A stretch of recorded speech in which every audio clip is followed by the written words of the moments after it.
ఓం శ్రీ గురుభ్యో నమః. జై శ్రీరామ్, జై భారత్ మాతాకి. భక్తులకు అందరికీ కూడా శుభాశీస్సులు తెలియజేస్తూ నేటి విషయం హిందూ ధర్మం యొక్క విశిష్టత. విశ్వములో హిందూ సనాతన ధర్మానికి మించినటువంటి వ్యవస్థ ఇంకొకటి లేదు. ఎందుకు అంటే హైందవ ధర్మములో ఉన్నటువంటి భారతీయ గ్రంథాల్లో ఉన్నటువంటి వేదములో ఉన్నటువంటి మాతృదేవో భవ, పితృదేవో భవ, ఆచార్య దేవో భవ, అతిథి దేవో భవ. అతిథి దేవో భవ అనేటువంటి వాక్యమే లేకపోతే ఈ దేశానికి పోర్చుగీస్ వారు, బ్రిటిష్ వారు, ఈస్ట్ ఇండియా వారు, డచ్ వారు, మంగోళ్ళు, తురుస్కులు, మహమ్మదీయులు, క్రైస్తవులు వచ్చే ఉండేవారా? లేదు కదా.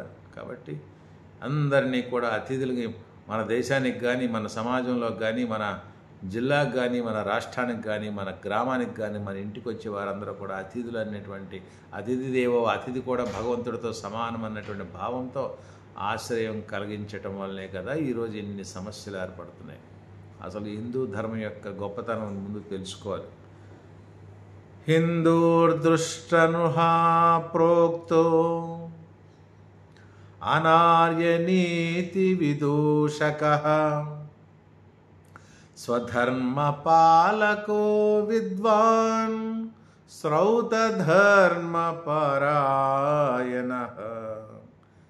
హిందువు అంటే ముందు అర్థం తెలుసుకోవాలి. హిందువు అంటే దుష్ట మానవులను దండించువాడు అని. సమాజంలో దుష్టకర్మలు చేసేవాడు, దుష్కృత్యాలు చేసేవాడు, వారిని దండించేవాడు, ఇతరులకి హాని కలిగించేవారు, ఇతరుల యొక్క సొత్తుని అపహరించేవారు, ధర్మానికి విరుద్ధంగా నడిచేవారందరినీ కూడా దండించేవాడని అర్థం. అనార్య నీతి విదూషక అంటే అనార్యుల యొక్క నీతిని అణిచేవాడని. చూడండి, ఈరోజు సమాజంలో ఏవైతే మానవ మనుగడ కోసం ఇబ్బంది పెట్టినటువంటి వారు ఉన్నారో వారందరినీ కూడా అణిచేవాడని. స్వధర్మ పాలక అంటే ధర్మానుష్ఠాన పురుడని. శ్రౌత ధర్మ పరాయణ అంటే వేద ధర్మాలను అనుసరించి తెలుసుకుంటే దాని ప్రకారంగా సత్యము, ధర్మము, న్యాయంతో నడిచేవాడని. కాబట్టి అటువంటి ఉన్నతమైనటువంటి స్థితి ఆ హిందూ అనే శబ్దంలో ఉందనేటువంటి వారు అందరూ తెలుసుకోవాలి. ఇంకా హిందూ యొక్క ధర్మం మతం కోసం అంటున్నారు చూడండి.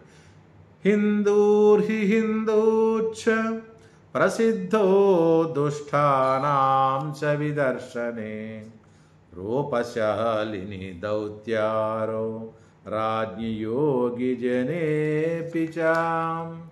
హిందూ మతం ప్రసిద్ధి ఎందుకు ఉంటుంది అంటే దుష్ట సంహారం యందు, గుణవంతుల యందు, రూపం యందు రాక్షసుల్లో ఉన్నటువంటి దుష్ట గుణాలను అందరినీ కూడా అణిచేవాడు ఎవరు? శ్రీ మహావిష్ణువు అటువంటి గొప్ప గుణాలు కలిగిన వారు అని మనకు తెలియజేస్తుంది. అయితే ప్రస్తుత సమాజంలో ఈ ధర్మాన్ని పూర్తిగా తెలుసుకోక అవగాహన లేనటువంటి పరిస్థితి ఉంటుంది. ఎందుకంటే అవగాహన లేని పాలకులు, ప్రభుత్వాల వల్ల జనజీవనం అంతా కూడా అస్తవ్యస్తమైపోతుంది. క్రూరత్వానికి కాలుస్తున్నాయి, అశాంతికి రెక్కలు వచ్చాయి. అంతేకాకుండా ప్రస్తుత ప్రజాస్వామ్య భారతంలో జ్ఞానము లేని మతాలు, సంస్థలు, బుద్ధిహీనులైన నాయకుల్ని బుట్టలో వేసుకొని తమ వ్యాపారాన్ని, తమ మతాల్ని, తమ తాలూకా మతం యొక్క స్థలాలని, వ్యవహారాన్ని ప్రబలంగా చేసుకొని విస్తరింపు చేసుకుంటున్నారు. ఇది సమాజానికి ఆరోగ్యకరమే ఏమాత్రం కాదు.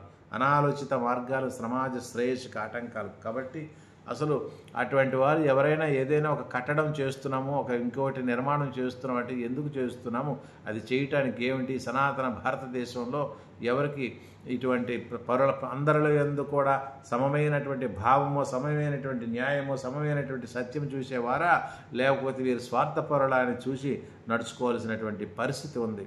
కాబట్టి రాజధర్మంలో ఉన్నటువంటి రాజుగా ఉన్నటువంటి అర్జునుడిని శ్రీకృష్ణ పరమాత్మ అన్నారు, నాయనా నువ్వు ఆదర్శంగా జీవించాలి, ఆదర్శంగా ప్రజల్ని పరిపాలించాలి. జనక మహారాజుని చూడయ్యా ఎంత చక్కగా పరిపాలించారు, సనాతన ధర్మాన్ని కాపాడారు, అటువంటి వారిని చూసి మనం చేయాలి అన్నారు. అందుకే అంటున్నారు నేను చెప్పి చూసేవాడిని కాదు అర్జున, చేసి చూపేవాడిని అని శ్రీకృష్ణ పరమాత్మ అర్జునుడికి చెప్పారు. నేను చూస్తాను, చేస్తాను, అంతేగాని చూసేవాడిని కాదు. నువ్వు కూడా నా ఆదర్శంగా తీసుకోండి, నువ్వు చక్కగా చూసి ప్రతి ఒక్కటి ఆచరించవయ్యా అన్నారు. అందుకే మనకి ఈనాడు ఇటువంటి పరిస్థితి కలుగుతుంది అంటే హిందూ ధర్మం చాలా విశాలమైంది.